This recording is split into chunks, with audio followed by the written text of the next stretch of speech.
महाराष्ट्र लोक news channel. Tembhurni येथे नाफेड अंतर्गत सोयाबीन हमी भाव केंद्राचे माजी केंद्रीय मंत्री रावसाहेब पाटील दानवे यांच्या हस्ते उद्घाटन. कार्यकारी संपादक बी.डी. चौडे पाटील. जाफराबाद तालुक्यातील टेंभुर्णी येथे नाफेड अंतर्गत किमान आधारभूत सोयाबीन हमीभाव केंद्राचे उद्घाटन रविवारी देशाचे माजी केंद्रीय मंत्री रावसाहेब पाटील दानवे यांच्या हस्ते उद्घाटन करण्यात आले.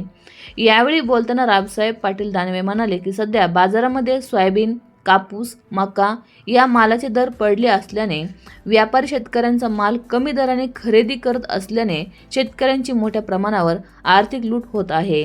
ही लूट थांबवण्यासाठी शेतकऱ्यांच्या मागणीनुसार टेंभुर्णी येथे नाफेड शासकीय किमान आधारभूत हमीभाव केंद्र सुरू केले आहे. या हमीभाव शासकीय योजनेचा फायदा शेतकऱ्यांनी मोठ्या प्रमाणात घ्यावा असे सांगितले. यापुढे बोलताना ते म्हणाले की भाजप सरकारने शेतकऱ्यांसाठी अनेक हिताच्या योजना आणल्या आहेत. या योजनांचा लाभ अनेक शेतकऱ्यांनी घेतला आहे. यामुळे अनेक शेतकऱ्यांचा मोठ्या प्रमाणावर फायदा झालेला आहे. शेतकऱ्यांनी कोणावरही अवलंबून न राहता आत्मनिर्भर बनवावे, आपली उन्नती साधली पाहिजे. शेतकऱ्यांनी स्वतः शेतकरी प्रोड्युसर कंपनी स्थापन कराव्यात. यासाठी शासन मोठ्या प्रमाणावर अनुदान देते. माझ्या काळात मी शेतकऱ्यांच्या हितासाठी वीज, रस्ते, पाणी जाफराबाद भोकरदन तालुक्यात आणून दोन्ही तालुके शेत समृद्धी केले आहे असे ते म्हणाले.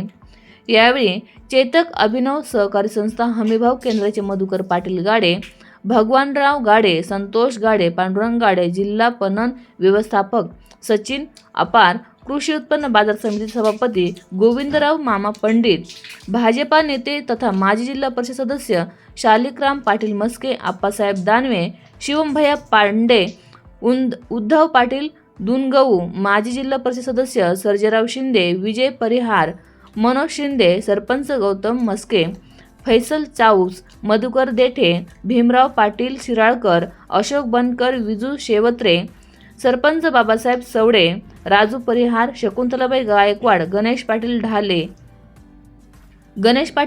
ठाले, कृषी उत्पन्न बाजार ते येस समिती संचालक शंकर चौडे, अजिंक्य पाटील गाडे, प्रदीप पाटील भोपळे यांच्यासह परिसरातील शेतकरी मोठ्या संख्येने उपस्थित होते.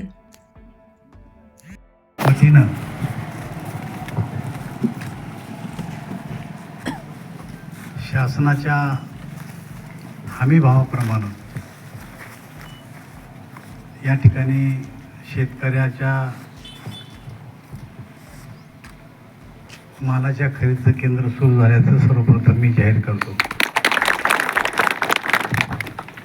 आज 10 कार्यक्रम आहेत.